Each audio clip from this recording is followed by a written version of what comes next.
vamos dar mais destaque aqui ao nosso convidado que está aqui, nosso amigo Ciro Guedes, vai conversar com a gente sobre esse livro, sobre esse lançamento. E o Ciro que tem muitas histórias também aí do mundo esportivo.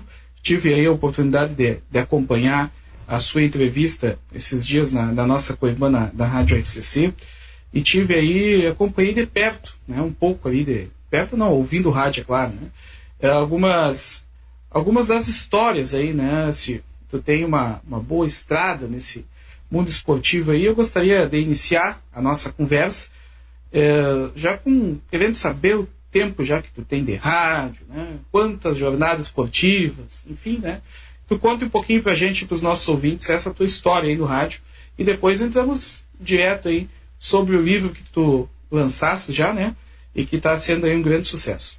Bom, mais uma vez boa noite para os nossos amigos da cultura, Maurício, Janir, obrigado aí pelo convite, mais uma vez, Janir, grande parceiro nosso do futebol riverense e futebol santanense também.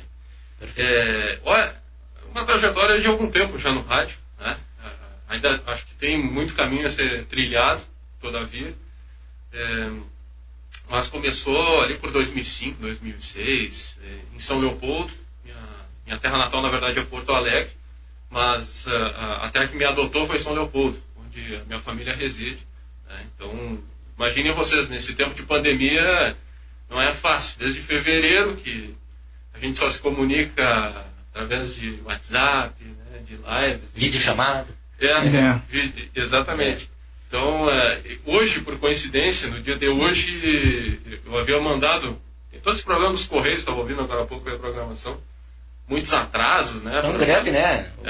Estavam em greve, né, Ciro?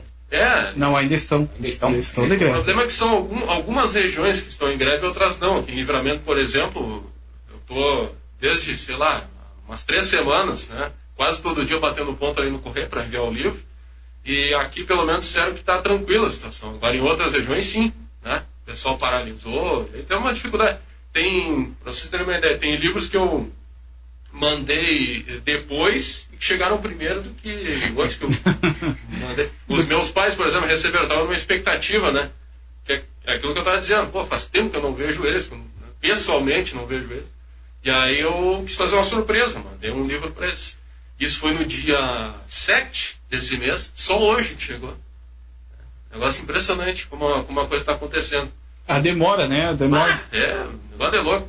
Mas para não fugir da tua pergunta inicial, claro. Sobre a questão da trajetória, então comecei lá em São Leopoldo mesmo, na Rádio Progresso, uma rádio tradicional que ainda existe hoje, já não é mais do mesmo grupo, mas uma rádio que é muito tradicional. A antiga Rádio São Leopoldo foi Progresso lá em Novo Hamburgo, depois houve compra, né, de um grupo de comunicação, acabou se tornando um Progresso, ficou aquela marca Progresso. E a rádio transmitia jogos do Aimoré, jogos do Novo Hamburgo, jogos do Sapucaense. Até teve uma transmissão em 2007 que eu fiz aqui, que foi num jogo entre 14 e Sapucaense, aqui no João Martins, né, que me marcou. E tu vê, anos depois agora a gente está aqui, né, na fronteira. Hoje eu sou casado com uma uruguaia, a Maria Laura, né? Eu mando um grande beijo que está aqui na nossa escuta. Meu filho nasceu aqui em Ribeira, então hoje eu me sinto da fronteira. Grande Pedro. Até minha mulher falou assim, pá, mas tu tá falando que nem fronteiriço já, tem coisa que tu nem te dá conta, né? Que fica aqueles portunhol, né, Ciro? Portunhol. E já tô adaptado aqui, gosto dessa região, né? Continuo fazendo o meu trabalho que tenho que fazer. E é assim que a coisa funciona. Mas lá então comecei em 2005, 2006. Aí depois foi indo. Passei pela Rádio ABC de Novo Hamburgo, que hoje migrou para o FM, era a AM900 naquela época. Também fazia transmissão no Novo Hamburgo, dupla Grenal. Né? Na minha época tinha não sei se vocês conhecem, o Vânis Porto, baita de um narrador. Né? Outro narrador também, não sei se vocês conhecem de nome, Jorge Baltar, que hoje está na Gazeta de Santa Cruz. Baltar que é quase conterrâneo, que ele é de São Gabriel, gabrielense, né? Baita do narrador. Então trabalhei naquela época lá. Aí depois da ABC, voltei para Progresso. Aí 2009, Guaíba. Aí fiquei na Guaíba até 2013 na Grenal. Rádio Grenal. E aí eu decidi que era hora de mudar de ares, né? Fazer outra coisa. E eu tinha um projeto que não é antigo, digamos assim. Um projeto que eu fui pensando ali por 2011, 2012, que era continuar estudando. E, sabe, é uma coisa assim que eu considero importante. A gente tem que não pode parar, na minha opinião, não pode assim te considerar satisfeito com aquilo que tu alcançou. Não, as coisas perdem a graça, perdem o sentido. Então, claro, com muito orgulho, me formei jornalista, mas aí chega aquele momento, assim, me formei pela Unicinos com muito orgulho. Aí chega aquele momento, tá, mas e agora? O que eu vou fazer da minha vida? Sabe a dificuldade que vocês enfrentam, todo mundo enfrenta dessa área da comunicação, está cada vez mais complicado, cada vez mais difícil. Verdade. E nós passamos agora por isso, nesse momento de pandemia, né, muitas rádios aí acabaram sendo prejudicadas pela falta de jogos, pela falta de transmissão, porque não havia nada para fazer, né, e o pior de tudo é o corte de patrocinadores. Isso é o pior de tudo, né? Pior de tudo. Então, todo mundo passou por isso de alguma forma. Silvio, já não interrompendo, mas eu queria interromper. Essa tua trajetória na Rádio Grenal, tu foi como narrador ou como repórter? Eu fui como narrador e apresentador. E aí, na época ali, quem é que estava de narrador? Na época... O Haroldo não tinha chegado ainda. Sim, o Haroldo está desde 2010, cara. Sim. 2010, o Haroldo. É um ícone, né? Ali, é um ícone. Pô, eu cheguei a trabalhar com ele na Guaíba há algum tempo. Isso em 2010, né? 2009 eu cheguei, dezembro de 2009 na Guaíba. 2010 praticamente inteiro eu trabalhei com o Haroldo. A minha estreia na Guaíba foi com o Haroldo, num jogo da Libertadores. Eu não me lembro contra quem. O Inter estreava, né, no ano que foi bicampeão. E jogou contra uma equipe que eu não recordo agora, mas eu sei que naquela noite caiu uma água, cara, no Beira-Rio, um negócio impressionante. Eu pensei, comecei bem, né? Porque existia uma hierarquia lá na Guaíba. Eu acho que até hoje existe isso, né, nas rádios da capital. Então existia uma hierarquia. E o repórter, novato, assim, entrava e na época o Rec era o chefe, né? Falei com o Rec hoje. Luiz Carlos Rec. Exatamente. Aí os novatos começavam a cobrir torcida. O repórter não gosta, né? Geralmente, 97% dos repórteres não gostam de fazer torcida, cobrir torcida. É complicado, né, cara? É complicado. Por um lado é divertido, enfim, mas por outro tem cada malinha assim que você tem que pegar, entrevistar. Às vezes chega um cara que está numa água desgraçada. E fala tudo que é bobagem. Meu Deus do céu. E fala o nome de outra emissora no microfone, fica aquela, sabe, aquela situação que aconteceu várias vezes. Não, é pior que é verdade. Né? Não, então, um absurdo. Eu sei que estreiei naquela noite lá e tomei um banho, rapaz. Um banho, né? O Inter venceu, enfim, depois o Inter ia ser campeão na América naquele ano. E o Haroldo estava lá em 2010. Aí o que acontece? O Haroldo, ele teve um período que ele saiu para concorrer a vereador de novo. Ele não conseguiu se eleger. E aí ele acabou saindo, não sei bem como é que foi essa saída dele. Né? Admito que não tenho exatamente essa informação mais precisa. Eu sei que ele saiu e foi para a Band. E até tem um caso curioso a respeito disso, da saída, que também, já fazendo uma relação com o livro, né? O Haroldo, ele foi para a Band em 2010. Foi uma grande mudança, realmente, no mercado em Porto Alegre. Ninguém esperava, né? Ninguém esperava o Haroldo na Band. Ele ficou pouco tempo lá. E teve um fato curioso que foi aquela campanha do Inter no Mundial. Que o Inter perdeu para o Mazembe 2-0, né? E um dos gols, o Haroldo se negou a narrar. Se negou a narrar. Eu não vou narrar, ele disse. Isso aí os nossos amigos podem, né, buscar no YouTube, que isso aí tem. Eu não vou narrar. Em respeito à torcida do Internacional, eu não vou narrar esse gol. Porque, imagina... Mas em respeito a quem está ouvindo, ele teria que ter narrado nesse gol. Mas é uma coisa do Haroldo, entendeu? Eu sei, cara. Ele se colocou no lugar do torcedor. Sim. Ele disse que é do Corinthians, né? Ele disse que é corintiano. Agora... Para narrar um gol, não pode ser. Mas, cara, aquilo repercutiu, porque aquilo ali pegou e subiu o Brasil, né? E as pessoas falavam, mas que é isso? Que narração é essa? O cara narra o gol, né? Então, uma coisa curiosa, assim. Sim. Que foi essa passagem. Aí depois o Haroldo acabou indo pra Grenal, onde está até hoje, né? Ele passou primeiro pela Gaúcha, né? Passou pela Gaúcha. O Haroldo foi assim, ó.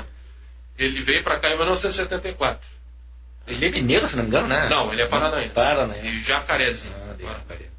O Haroldo, ele era caminhoneiro. Ele tem uma origem humilde, o Haroldo Souza. Né? Até hoje, uma humildade. Né? O pessoal ouve ele, pode achar, mas parece uma máscara, né? Não, mas não, cara. Nos bastidores ele tem uma humildade assim, que chama atenção. Muito parceiro. E Então ele tem uma origem humilde, né? Depois foi caminhoneiro, e nessas andanças todas aí da vida dele, no princípio, ele ouvia, as principais referências dele eram narradores de São Paulo, Rio de Janeiro, né? Com destaque aí para grandes narradores da história do Brasil, como Fiore Giliotti. Abrem-se as cortinas e começa o espetáculo. Osmar Santos. O Osmar Santos depois. Né? O Osmar Santos é conterrâneo, mais ou menos, do Haroldo. Sim. Mais ou menos. O Fiore é lá para trás. O Fiore Giliotti é bem mais antigo. Esse sim, Pedro Luiz, né? Entre outros, esses sim são referências do Haroldo. O Osmar já... Né? O ápice do Osmar Santos, que eu, pelo menos, considero o maior narrador da história do Brasil. O Osmar Santos foi ali a partir dos anos 70. Tem aquela passagem fantástica dele em 77, narrando a final do Campeonato Paulista, que o Corinthians saiu de um jejum de anos de títulos, né? Ganhando da Ponte Preta. Então, ali, uma técnica incrível, né? Um negócio impressionante, velocidade. Narração, né? A narração incrível, não errava absolutamente nada. Eu ouvi aquela narração. E foi muito triste, né? O Osmar, inclusive eu fiz um trabalho recente, um mini trabalho, né? Acadêmico a respeito dele. E o Osmar são aquelas coincidências que a gente não consegue acreditar às vezes, cara. O Osmar, ele teve um acidente em 94, um acidente automobilístico, e poderia ter perdido uma perna, perdido um braço, perdido um olho. Não. O principal de tudo que foi afetado foi a sua capacidade de expressão, capacidade vocal. É verdade. Nunca mais pôde narrar. Que coisa impressionante, né? Que coisa impressionante. Mas o acidente foi terrível, né? Foi terrível, uma batida forte.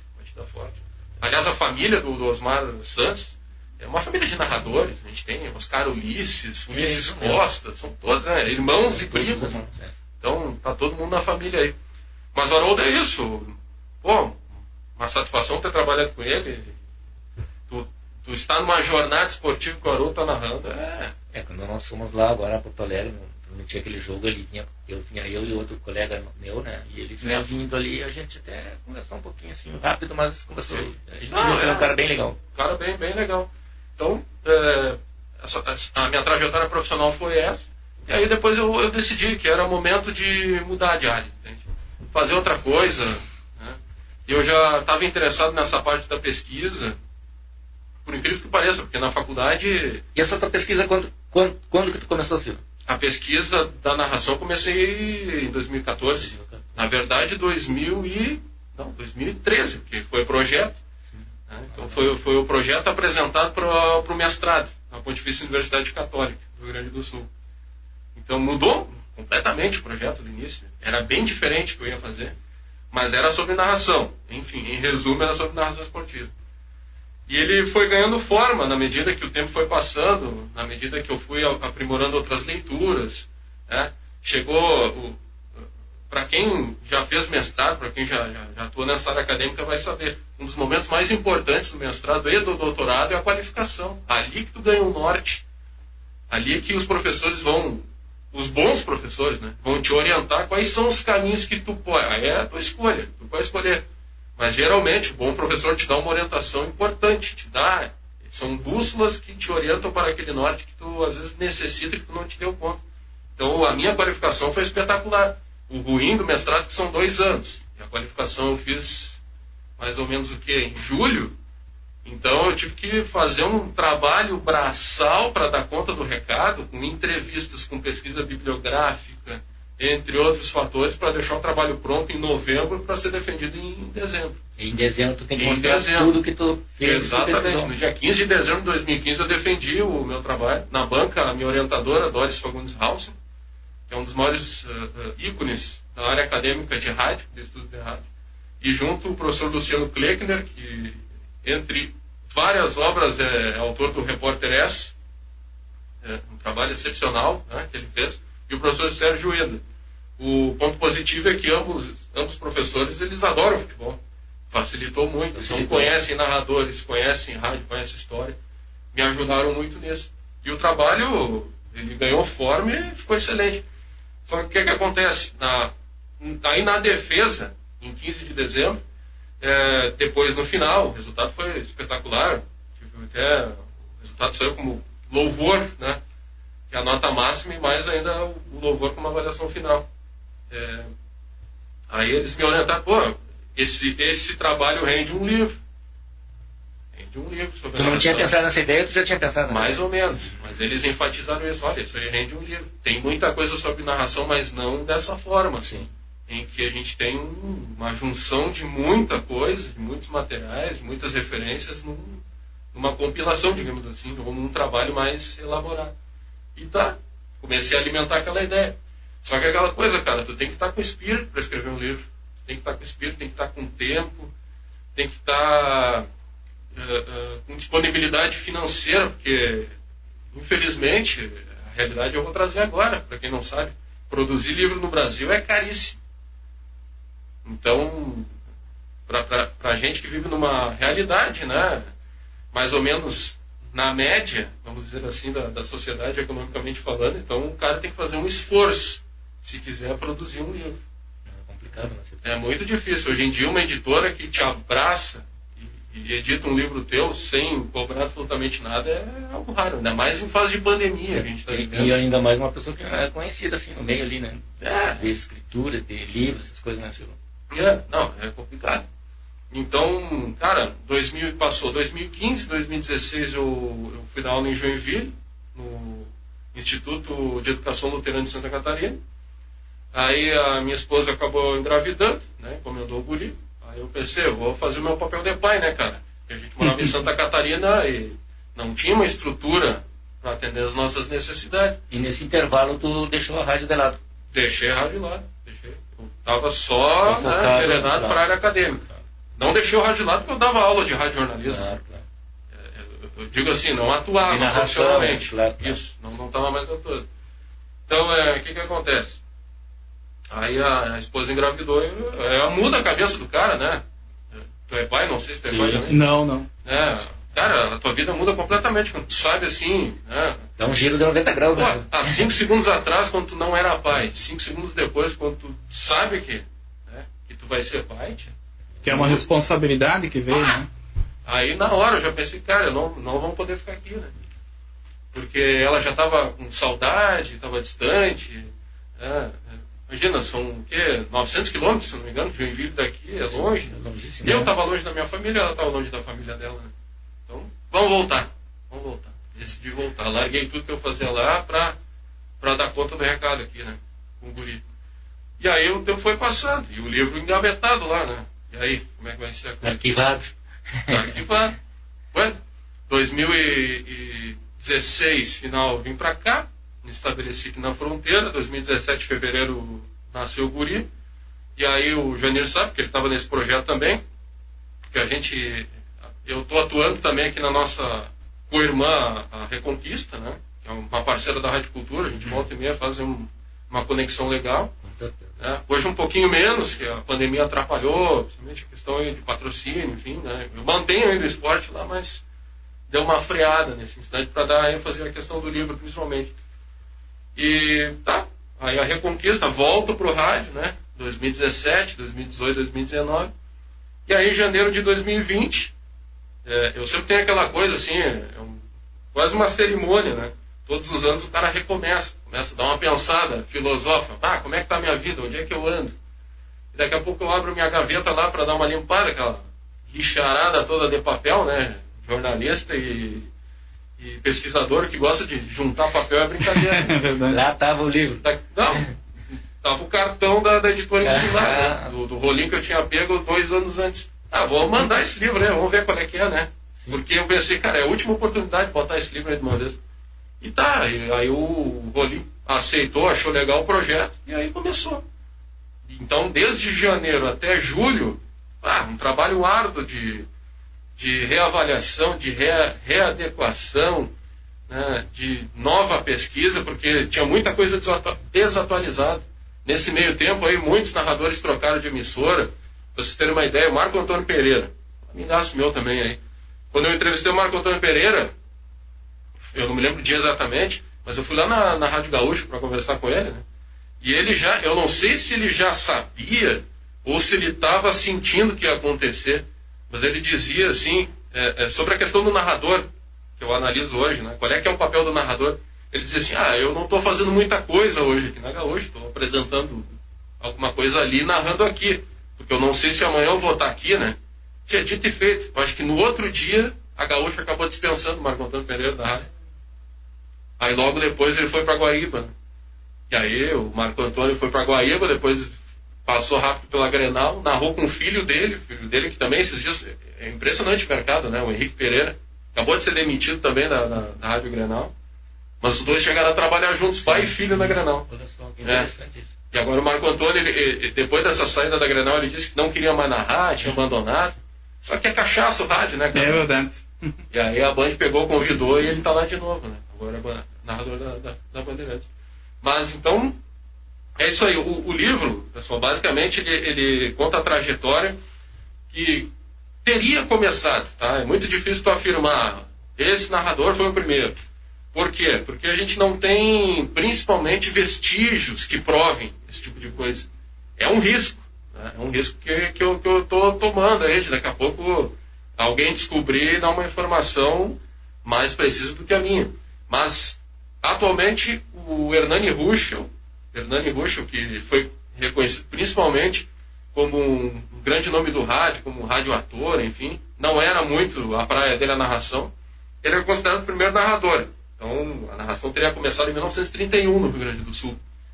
Ele, pela Rádio Sociedade Gaúcha, que hoje é a Rádio Gaúcha, narrou, ou tentou narrar, né, uma partida entre Grêmio e Seleção do Paraná, 3-1, lá no primeiro estádio do Grêmio, estádio da Baixada, no Moinhos de Vento, que não existe mais hoje. O Grêmio jogou 50 anos nesse estádio, para depois ir para o Estádio Olímpico, 54. Né?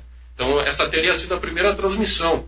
E ele estava acompanhado do Ari Lund, que foi técnico do Cruzeiro, foi um grande profissional de rádio também, foi, se não o primeiro, um dos primeiros comentaristas de rádio no Brasil.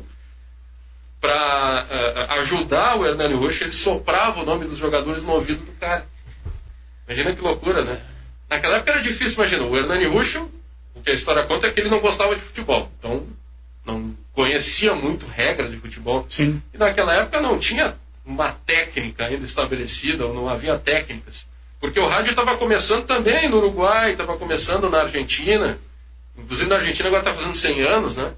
No Brasil agora foi reconhecido também o pioneirismo da Rádio Clube de Pernambuco, 1919, então ano passado comemoramos 100 anos de rádio no Brasil.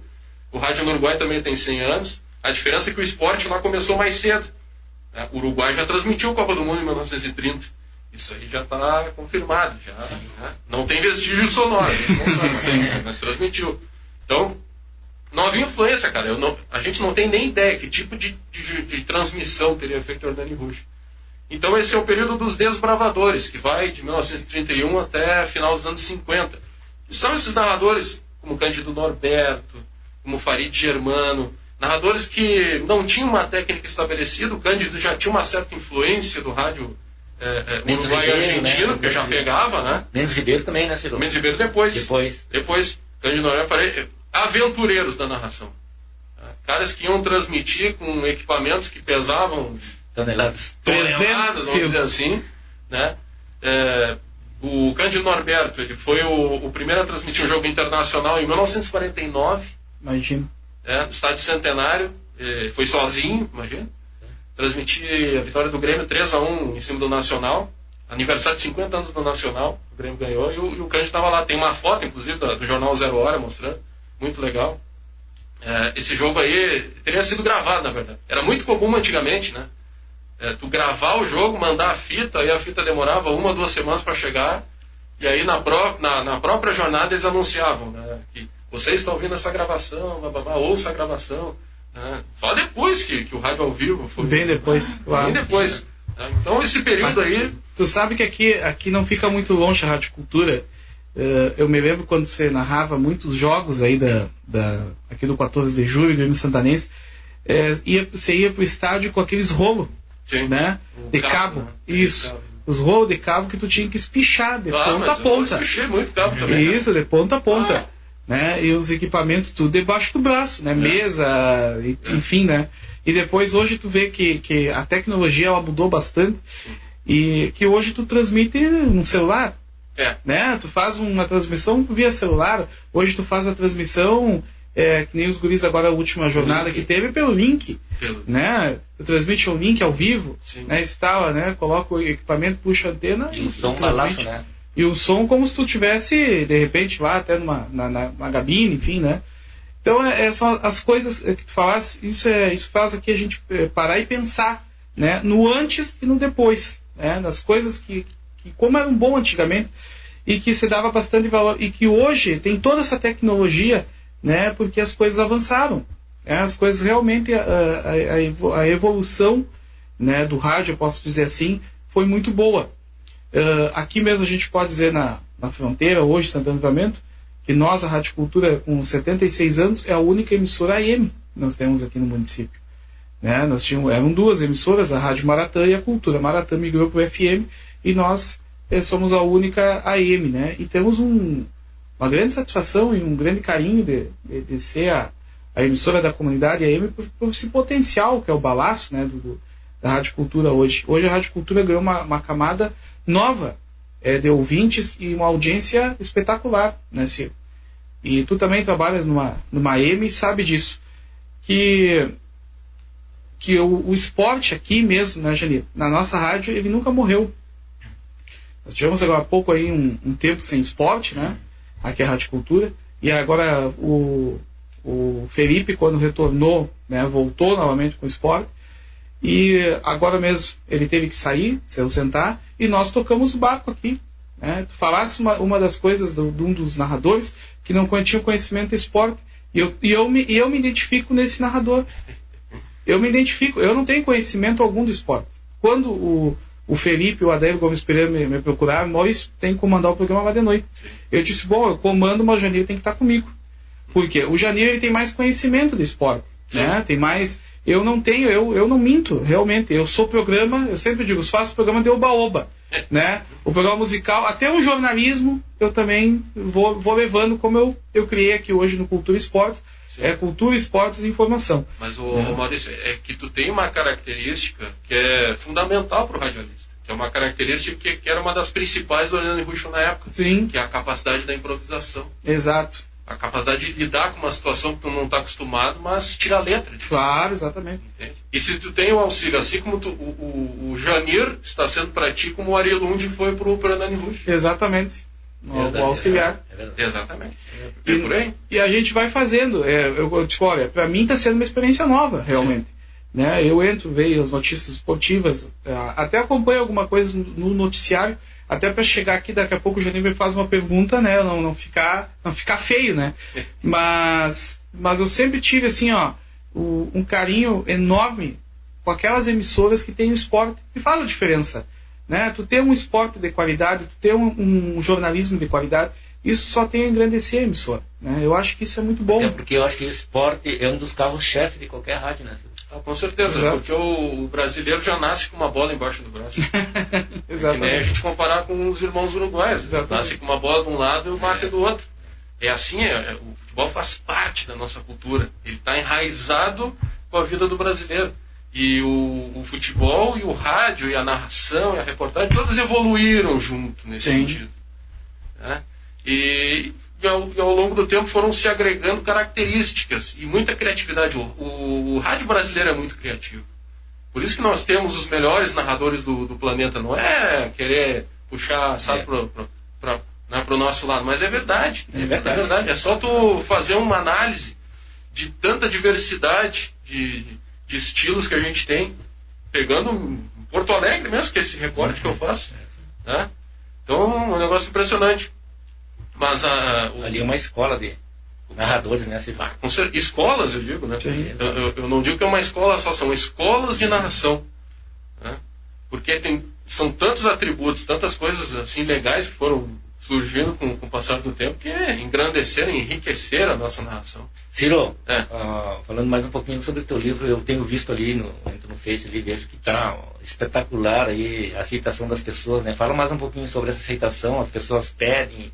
Como é que está funcionando? Claro, tu mesmo falou que está complicado demandar, mas isso aí é o de menos, as pessoas querem adquirir o livro. Né? Claro, eu chego a ficar... Desculpa. Não, capaz, eu que te peço.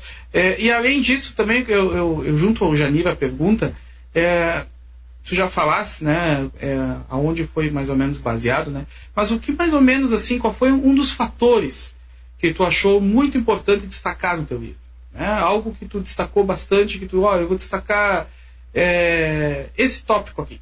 Né? Vou destacar isso aqui porque eu acho que vai ser muito importante pro livro.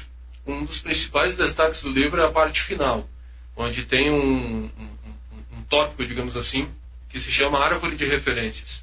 Ali, o leitor ele pode ter uma ideia de quanto... Eu cito os casos do Armino Antônio Ranzolin, principalmente.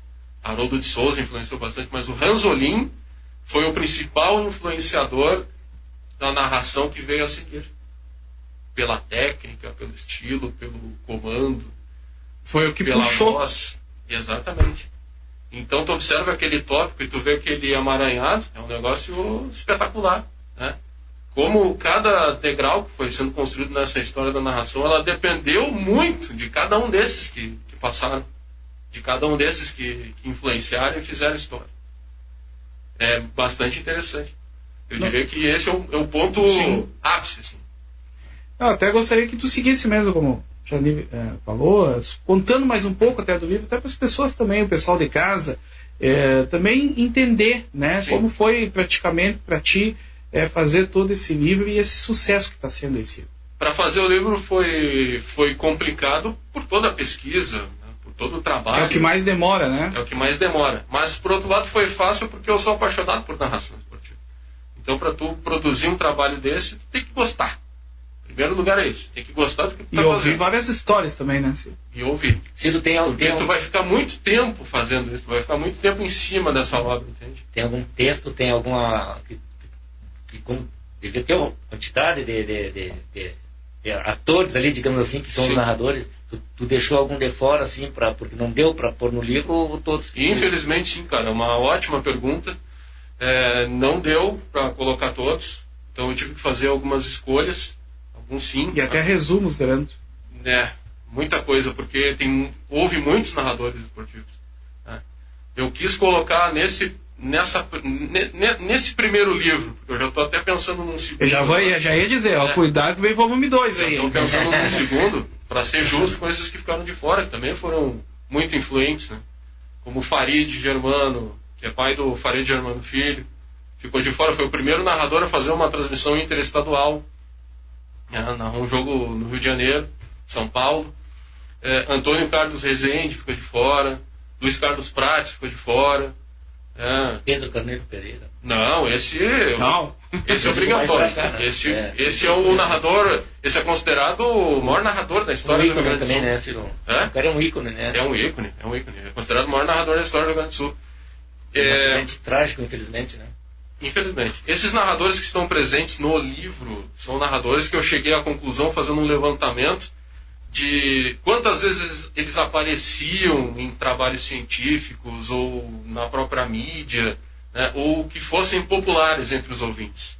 Então, narradores que eu cheguei à conclusão que deveriam de uma forma obrigatória estarem nesse livro. O Hernani Ruschel talvez não, mas foi uma opção. Por quê? Porque numa linha do tempo a gente precisa sair de algum lugar. Então eu decidi falar sobre Hernani Ruschel para sair de 1931. Para iniciar essa linha do tempo de uma forma organizada, entende? Agora, era obrigação falar de Cândido Norberto. Cândido Norberto, entre outras coisas, se não tanto na narração, ele foi influente como um jornalista, criador do Sala de Redação da Rádio Gaúcha, em 1970. Então, não poderia ficar de fora. Como Mendes Ribeiro. Inclusive, estou muito feliz que a filha dele, a Beth, recebeu hoje o livro em casa, em Porto Alegre. Que legal. A filha dele está firme e forte, né? Sim. Grande figura. O Mendes Ribeiro ele abre, na minha opinião, um período paradigmático da narração, quando já começam a ser criados estilos, estabelecidos estilos, e principalmente a ênfase na emoção. Porque se tu ouve uma narração do Cândido Norberto, tem apenas um trecho histórico dele, que foi cedido pelo Lauro Santos, que é seu filho, hoje mora em Torres, que estava na Gaúcha, há uns tempos atrás. Ele cedeu esse gol, que é um gol que o Cândido transmitiu um jogo do Grêmio também, contra El Salvador, isso em 1949, logo depois de fazer o jogo do Nacional, lá no Centenário. Né? Então tu ouve a narração dele, é muito parecido com o estilo de narração uruguaia dos anos 30, que não tem tanta ênfase na emoção, é mais descrição. Sim. Algo do tipo assim, bola Tipo com o Grêmio. narração de televisão. Cara, mais descritivo e sem emoção, Sim. praticamente sem emoção. É algo tipo assim, bola com o Grêmio, dominando, bem esquerda, atenção, Diego Souza, chutou, gol do Grêmio. Mais falado do que Tipo isso. narrado. Tipo isso. É o que o Cândido Norberto fazia. Com o passar do tempo, a gente já percebe que surgem bordões, surgem frases, a emoção é enfatizada, questão da voz também é muito importante, questão do recurso, entendeu? Da musicalidade da narração. Então, eu somo um período, um fato histórico, né, do radiojornalismo gaúcho, que foi a cobertura da Rádio Guaíba de 1958, feita só por profissionais do Rio Grande, Flávio Alcaraz Gomes, Mendes Ribeiro, lá na Copa da Suécia. Né? A Rádio Guaíba tem um acervo fantástico, um acervo histórico, onde tu encontras ali discos de vinil com gravações de jogos daquela época. Né? E o Mendes Ribeiro, ele abre esse período, 1958. E aí, né, Mendes Ribeiro, conta uma trajetória do Milton Ferretti-Ung também. Tem uma passagem curiosa, né? O Milton, eu fiz uma entrevista com ele em 2015 e infelizmente eu não vou poder entregar o livro para ele. Foi feita uma biografia pela Kátia, minha amiga Kátia, também lá da Rádio Guaíba. A Kátia, ela fez uma biografia muito, muito legal e entregou para ele. Infelizmente eu não vou ter mais esse tempo, porque ele faleceu em 2019. Né? Então, a sua esposa deve receber, enfim, a Malena aí, um exemplar que vai ser legal. Então, a voz do rádio, né? O Milton Ferretti-Ung. Ele estava na... Ele trabalhou, cara, mais de 50 anos na Rádio Guaíba, né? Como correspondente Renner. Era a voz do correspondente Renner. E foi ele que fez o teste e aprovou o Pedro Carneiro Pereira. Ambos eram muito amigos, muito parceiros, muito parceiros. E o Pedro Carneiro, ele veio como um cometa, né? Negócio impressionante. Ele chegou na Guaíba ali por 57, mais ou menos por isso, 58, foi aprovado num teste, né? O Mendes Ribeiro ainda era o narrador principal, mas depois ele foi se afirmando e se tornou o principal narrador da emissora. Muita justiça. Tinha uma narração técnica, tinha emoção, o discurso do Pedro Carneiro Pereira era excepcional. Não é à toa que ele é considerado o melhor narrador mesmo da história. Em 1974 faleceu tragicamente em Tarumã, porque talvez a sua principal paixão era o automobilismo, e foi justamente lá que faleceu. Ele transmitiu a inauguração do Autódromo de Tarumã também.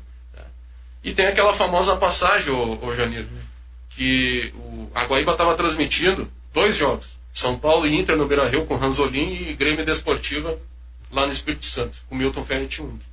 E no meio da transmissão, o Clóvis Rezende, repórter que faleceu esse ano também, e o Antônio Augusto, depois informaram o Ranzolin, né? E o Ranzolin deu no ar essa informação, incrédulo com o passamento do Pedro Carneiro, e não aguentaram, e não transmitiram mais. A Guaíba fechou a transmissão no meio daquela partida. O árbitro daquele jogo era o como se chama mesmo, comentarista da Globo, me fugiu o nome agora. Da arbitragem? Me fugiu o nome agora. Novo lá, né? Daqui a pouco eu me lembro dele. Comentarista da Globo agora, o árbitro da final da Copa de 82. Ele interrompeu o jogo no meio, porque ouviu toda a repercussão e a torcida aplaudiu em uníssono no Beira-Rio, né? Aplaudiu. Porque a audiência da Guaíba era 95-5 naquela época, né? Dava terrelho. Negócio impressionante. Então, o Pedro Carneiro era um personagem obrigatório para estar nessa obra. E aí, com o falecimento do Pedro Carneiro, o Ranzolin se firmou como primeiro narrador. Sim. Aí sim ele se estabeleceu e se consagrou. Né? Uma voz da Guaíba na década de 70 até 84. E a partir daí, por coincidência, né? Porque o Pedro Carneiro ainda teve tempo de fazer grandes transmissões, inauguração do Beira-Rio, 1969, ele que narrou, né? Narrou aqueles duelos de... Ele tinha um bordão no começo, né? Se eu era pequeno, estava com meu pai, mas eu me lembro, né? Que ele sempre dizia, né? O árbitro olha seu relógio, nós o nosso. Exatamente. Ele sempre dizia isso, né? E ficou, esses bordões ficam na memória da gente. Fica, o bordão fica. Às vezes tu não lembra bem mas tu lembra do que o narrador fala, né? Sim. No caso do Milton Jung, gol, né? E o Haroldo de Souza eu adivinhei, né? Então fica marcado isso aí, né? Fica marcado, exatamente. E eu estava dizendo que o Pedro Carneiro, ele ainda narrou grandes jogos aí, como a inauguração do Beira-Rio, teve aqueles duelos da seleção brasileira contra a seleção gaúcha. Né? Você não existe mais esses torneios de seleções, né? Infelizmente, né? Que era uma rivalidade né, tremenda. Teve até aquela passagem do Everaldo. O Everaldo jogava no Grêmio. E aí o técnico lá, o Zagallo, não convocou ele para a seleção de 74, né? O pessoal ficou marara aqui no Rio Grande, tomaram as dores do Everaldo, teve um amistoso aí, enfim, teve um que foi 3-3. 3-3. Então, aquela coisa. O Ranzolin, então, se firmou como primeiro narrador. Nesse tempo, a Gaúcha ainda remava para tentar acompanhar o ritmo, né, da Guaíba, e aí a Gaúcha teve uma tirada. Paulo Santana, certa vez, ouvindo, em 1974, o Haroldo Souza se apaixonou pela narração do Haroldo Souza. E foi o Paulo Santana que trouxe o Haroldo para o Rio Grande do Sul. Convenceu né, a diretoria da Gaúcha na época, e aí o Haroldo veio da Itatiaia, Rádio Itatiaia de Minas Gerais, para narrar no Rio Grande do Sul. E aí o Haroldo, ele foi muito importante para a narração no Rio Grande, porque ele trouxe algo que não havia aqui, que é esse estilo de narração cheia de brilho, de bordões, de frases, da narração do malandro, como eu gosto de dizer, daquele narrador que conversa com o ouvinte, né? Ele tem essa característica assim no texto de jornadas, de abertura de jornada. Né? Ele conversa sobre uma questão política e depois no final faz um gancho todo ali com o futebol. Né? Então esse é o Haroldo, que trouxe todas essas influências que eu falei antes, Fiore Giliotti, Pedro Luiz, enfim, esses narradores mais folclóricos. Né? O Haroldo é um narrador folclórico. E ele é um narrador paradigmático, que marcou e que continua fazendo. Temos paradigmáticos que continuam na ativa. Né?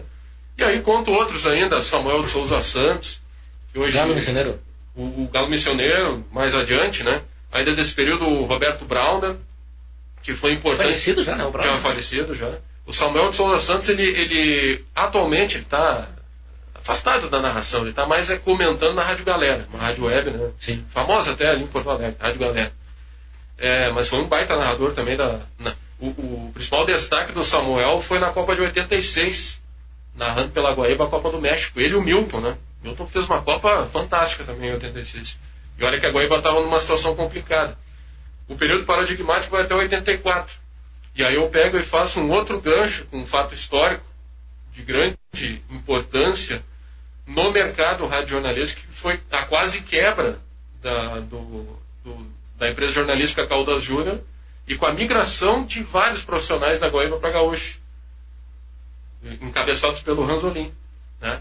Então foi a partir principalmente desse período que a Rádio Gaúcha ela se consolidou como a principal emissora. Por incrível que pareça, levando o estilo Guaíba de se fazer esporte. Sim. E muita coisa desse estilo a gente percebe ainda hoje, né? No jeito que se faz. É verdade. Até estava propondo um estudo para o professor Lender de pensar que seria uma ironia, né? Um estilo Guaíba que se consolidou na Rádio Gaúcha. É verdade. Que o jeito era esse, que foi para lá. Então, teve uma crise financeira forte lá no Correio do Povo, quase que fechou. Bastos Ribeiro acabou adquirindo a empresa, deu uma reconfigurada e começou uma nova era. E nesse instante foram entrando outros narradores, né? Uma renovação. A gente tem aí Marco Antônio Pereira, que narrou a Copa de 90 na Guaíba. O Zé Aldo Pinheiro narrou na Guaíba. Né? Depois teve uma época que ele teve na televisão, né? O Zé Aldo, né? Teve. A Guaíba, teve na televisão. E a partir desse período de 84, aí entra o período vigente, que é o nosso período atual, o período dos contemporâneos. Por que eu digo que é vigente o período? Tá? Aí não é uma questão não é uma crítica que eu faço à narração esportiva, mas é uma constatação, Janir. Tá? É difícil tu inventar algo novo hoje na narração. Sim. Muitas dessas receitas, desses bordões, né, são reutilizados pelos narradores. Muito dessa forma, velocidade, né? Ou não. Tudo se copia, né, Silvio? Tudo se reconfigurou.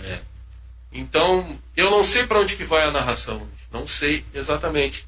Então, ela está seguindo uma linha em que as coisas elas aparecem de novo. Né? Diferentemente dos períodos anteriores. Não sei, pode ser que a gente tenha uma grande novidade. Talvez a tecnologia influencie, talvez o mercado influencie. Talvez não tanto o mercado. Agora o Pedro Ernesto Enardinha, conversei recentemente com ele. e fiz uma pergunta que ele confirmou uma tese que eu tenho, né? Se ainda existe a profissão de narrador esportivo. Eu estou chegando à conclusão que está em extinção a profissão de narrador esportivo. Os narradores não sumiram, mas ela está se tornando uma função a mais do profissional. Hoje a gente tem um mercado do jornalista multimídia, que eu não acho tão bom assim. É um pouco complicado isso. É a questão da qualidade, principalmente da informação. Perde bastante. Perde muito. Então, a Rádio Gaúcha, principalmente, começou a trabalhar essa questão do narrador que tem a capacidade, por exemplo, de fazer um setor de clube. E aí no livro eu conto, mais pra frente, a trajetória do André Silva. O André Silva, ele é exatamente isso. Vocês conhecem, né? O repórter? Sim. Que ele hoje é repórter e narrador da Rádio Gaúcha. Então, esse passo de evolução da digitalização, da tecnologia e do mercado vão crescendo muito ali a partir de 84. E aí passa, né? Marco Antônio Pereira, Zé Aldo Pinheiro, Mário Lima, eu destaco no livro também. O Mário Lima foi outro narrador influente, né? Está marcado até hoje. Está em Criciúma, o Mário Lima. E entre outros, Daniel Oliveira, né? O Daniel Oliveira é um negócio curioso, assim, ele disse uma coisa interessante. A questão da voz no rádio hoje em dia, né? Antigamente, o cara que tinha um vozeirão, assim, aquela voz impostada, tinha emprego certo em qualquer emissora, né? Se soubesse se expressar, então... Né? Hoje em dia a coisa mudou, cara.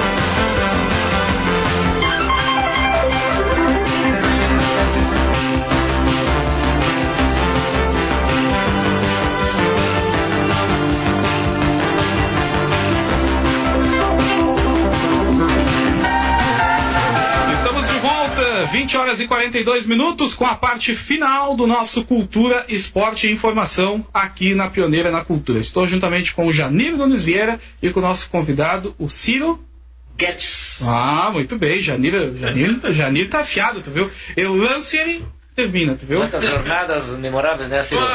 Várias. Contem pra nós aí como é que foi jogos. essas jornadas aí também pra nossa comunidade. O Carlinhos lá da Simão Bolívar ligou agora, te parabenizando. Querendo saber quantos anos tu tinha. Queria saber o teu perfil também, né? Não, Carlinhos, fala um pouquinho, né, Carlinhos? Não. Aí eu digo, não, o Ciro deve ter 34, 35. Não, tem mais, quase 40. Já tá quase 4.0. E ainda disse pro Carlinhos, tem que comprar o livro, né, Carlinhos? Pois é. Tem que adquirir o livro do homem, né? Eu gostaria de informar onde Exato. os amigos podem adquirir, inclusive aqui em Livramento já, né? Olha só. Com muita felicidade, o livro está na Ponto do Livro, que fica aqui pertinho da rádio, inclusive. Ponto do Livro. Sim. Ponto do Livro, que fica aqui na Conde de Porto Alegre 838. Conde de Porto Alegre 838. Aqui é 521, então. Isso, aqui pertinho da rádio. Mais né? pra cima, isso. Então, o telefone aqui é o 98435-8110. É o WhatsApp, já ia dizer. E o telefone é o 3241-3966. A Marilise lá, toda a equipe, da Ponto do Livro, uma baita de uma livraria, né? Chega lá para tomar um cafezinho. Tem ali toda a estrutura, pode ficar tranquilo. Tem lanchezinho, show de bola, cara, show de bola.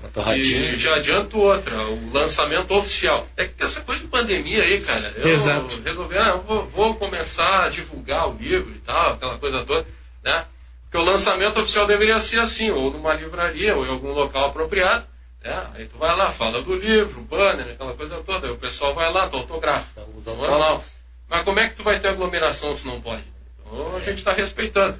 Mas vamos fazer assim um lançamento oficial, que vai ser no dia 9 de setembro. Olha aí. Lá na livraria, né? Na Ponto do Livro, tá? 9 de setembro às 6h30. Mas para quem quiser acompanhar, porque vai ser uma coisa simbólica, tá? Eu vou estar ali na livraria, mas não pode ter aglomeração. Exato. Tá? Então eu vou transmitir pelo meu canal no YouTube do livro. Quem quiser já, inclusive, seguir, curtir lá, as Vozes do Gol. tá? Barbada, né? Ou no Facebook também. Tem ali o canal As Vozes do Gol, onde eu estou subindo materiais inéditos, coisas que ficaram de fora do livro, como entrevistas completas, gols, né, editados, lances, dribles, fotos, enfim, tem muita coisa legal ali também, que não está no livro ou que acrescentam, né, a mais ao livro também. Ciro, uma coisa importante, não sei se tu pode falar, o valor do livro. Posso. Na ponta do livro está R$ 49,90. Isso é muito importante. O pessoal saber, né? R$50 arredondando, né? R$50 arredondando. É esse valor que eu estou trabalhando e a Insular também, que é a editora. Então, quem quiser comprar comigo pode ainda, tá? Mas tá complicado porque eu já estou quase com o meu estoque encerrado. Esgotado já. Mas tem aquele diferencial, quem quiser comprar comigo tem a dedicatória. Tem assinatura, autógrafo, exatamente. Mas qualquer coisa a gente pode combinar aqui, né? Quem for, por exemplo, comprar aqui na ponta do livro, avisa ali, né, pessoal, aí eu posso passar ali sem problema nenhum, e deixar o livro o Janir gosta muito dessa cinetinha que viu, não dá bola que é ele que tá tocando. Ou quando o cara fala demais, né, que nem aí eu me lastrei no programa. Uma coisa que eu acho que eu não lembro se eu te perguntei, quantas páginas tem o livro? 226. É um baita livro, né? Por isso que não dava pra botar todos os narradores, né? Ia virar uma bíblia da narração. Também não quero que o pessoal, né, daqui a pouco eu enche o saco. Claro. Mas eu garanto que a leitura tá fácil, tá bem fácil. Né? Imagina, cara, eu tive que adaptar de uma dissertação acadêmica, entendeu? Para construir um livro. Dissertação acadêmica, tem gente que não aguenta ler, né? Sim.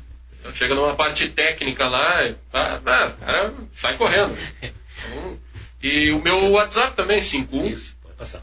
51, eu mantive lá de Porto Alegre, 51998851049. 98851049. Número da televenda. Manda um recado aí que... Repete de novo aí, Ciro. 51998851049. Aí tá. Muito bem. Ciro, pra gente já finalizar aqui, são 20 horas e 47 minutos. A gente quer te agradecer, né, a tua vinda até aqui a emissora. Muito importante, né? Essas histórias. E eu só quero que tu destaque mais uma vez a importância, né, do teu livro. Isso é muito importante falar, a importância, até mesmo para as pessoas que estão ouvindo nesse momento, Ciro, adquirirem o livro e verem a qualidade que tem ali. Sim. Né? E isso é bom, isso é muito importante. Agora mesmo o Carlinhos estava me falando, Maurício, esse rapaz, eu não sei que idade ele tem, mas ele tem uma história incrível. Ele contou histórias incríveis, ele tem uma história incrível. O Carlinhos, no telefone. Sim. E eu quero parabenizar, adorei a história dele, adorei as histórias. Isso é bom para a pessoa que está em casa nesse exato momento nos ouvindo, saber, né, a qualidade desse livro, que é muito importante. Sim. Até porque o Carlinhos mesmo se interessou. Quantas pessoas nós temos aí do outro lado, agora nesse momento ouvindo, que também vão querer adquirir o livro para entender, para saber também dessas histórias. Né? Isso é muito importante destacar, Ciro. Claro, e sempre lembrando o nome, né? As Vozes do Gol, História da Narração Esportiva, no Rádio de Porto Alegre. Está no YouTube também, Ciro? Tá no YouTube também. Tem um canal dedicado no YouTube e no Facebook. No Instagram não? Como eu disse. O Instagram eu estou compartilhando no meu perfil. Também. Fazendo compartilhamentos ali. O cara pensa assim, a história de Porto Alegre.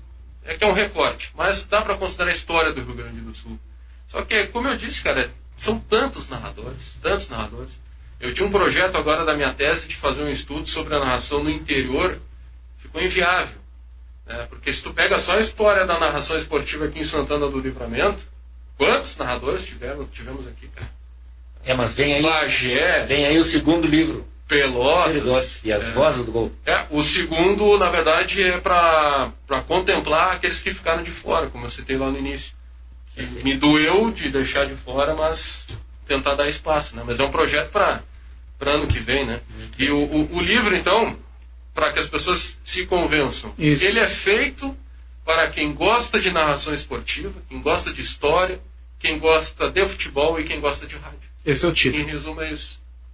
É feito para essas pessoas que gostam disso. Nós temos dois grandes narradores aqui, Janir. Um é o Walter Supermercados. O Walter Supermercados narrou o jogo, cara. O Cone também. O Cone é bom repórter. Bom repórter, o Cone. Sabe que nós temos um grande mistério aí, Ciro? Que até tu pode relatar no teu segundo livro, viu? Melhor não, Não, é bom, até porque está sob investigação. O caso do banheiro desativado. Esse é o título. Eu acho que eu ouvi falar dessa. O caso do banheiro desativado. Olha, se tu implantar no teu livro, vai fazer um grande sucesso. Tu puxar, pelo menos, deixar um pequeno assim, ó, um pequeno espaço. Não, esse espaço aqui eu vou dedicar somente pro caso do banheiro desativado. Vai ter, olha, tu não vai sobrar. Não vai sobrar um livro. Já me dá uma ideia boa, porque o professor Luciano Kleckner, ele tem um anedotário do rádio. Olha só. Então daqui a pouco eu posso fazer um novo. Claro, um novo título e... Anedotas, né? Sim. Não. Olha, esse narrador aí que nós citamos o nome, esse narrador, esse repórter, tem essa história. A história do banheiro desativado. Que eu sei, parece que ele estava tenso antes da jornada e depois chegou mais leve. Essas são as histórias, né? As histórias que acontecem. E aqui na Rádio Cultura nós tivemos aí grandes narradores aqui que fizeram história, sim, né? O nosso amigo Clodomiro Gonçalves, o Roberto Silva, o Hamilton Papagaio Pérez, eu não sei se chegou a ser narrador, mas o repórter, né? Repórter, o grande Hamilton Pérez. Senhor Hamilton agora, viu, Janeiro? Quando tu falar na live dele, tu tem que dizer assim, Senhor Hamilton Pérez. Aí depois tu bota o recado. Vamos saber. Tu não me bota assim, papagaio, nem papa, nada, não. É Senhor Hamilton. Na live ele é um homem sério, né? Tem que ser Senhor Hamilton. Mas aqui a gente tem várias, né? Várias histórias aqui de jogos. Eu gosto muito até quando o Clodomiro fala bastante do Valdir Penedo, né? Finado Valdir Penedo. Quando o Clodomiro conta essas histórias, que é muito engraçado, tem várias e várias histórias, né? De jornadas esportivas, que eu também posso destacar aqui o Romildo Gonçalves também, que fez muita história, né? Dentro dessas histórias de jornadas esportivas aqui de Santana do Livramento. E até o dia que tu, né, fizer a segunda parte aí do teu livro, e destacar algo local, né? Essas são as figuras que eu acho que tu deveria procurar, né, e saber, porque sim, tem muitas histórias para contar. Muito bem, 20 horas e 53 minutos. Ciro, muito obrigado pela tua participação. Sucesso, vida longa aí, e esse teu livro traga muito, muito, muito êxito para ti, né? E que venha aí o segundo, o terceiro, né, o quarto livro aí, que eu tenho certeza que vai ser um grande sucesso. Eu que agradeço mais uma vez o espaço que vocês cederam. A Cultura é sempre uma rádio, né, que realmente é parceira nesse sentido. Espero que os ouvintes tenham gostado dessas histórias, né? E mais uma vez faço o convite para adquirirem esse livro, As Vozes do Gol, História da Narração de Futebol no Rádio Porto Alegre. No ponto do livro, é isso? No ponto do livro. Ponto do livro. O pessoal pode adquirir, então. Antes da gente ir embora, eu quero mandar meu tradicional alô, né? Mandar meu tradicional alô lá para minha irmã, para Iris, em Santo Ângelo, nas missões, que sempre nos ouve através da internet. Também um alô para a Meire, para a dona Nair. Tia Dito também, que está sempre nos acompanhando. E para o Zeca, né? José Sérgio Munhoz Costa. Exatamente. Que estão sempre também nos dando uma rodada de audiência, Maurício. Tá certo. Amigos, nosso muito obrigado. Vou pedir pro Jota, se ainda dá tempo, de colocar as chamadas pra gente aí da Rinode e também do Alfred Aplicativo. Muito obrigado. Amanhã a gente volta às 19 horas e 30 minutos, logo após o Contraponto aqui na Cultura, com mais uma edição do Cultura, Esporte e Informação. Abraço a todos, tchau, tchau e até lá!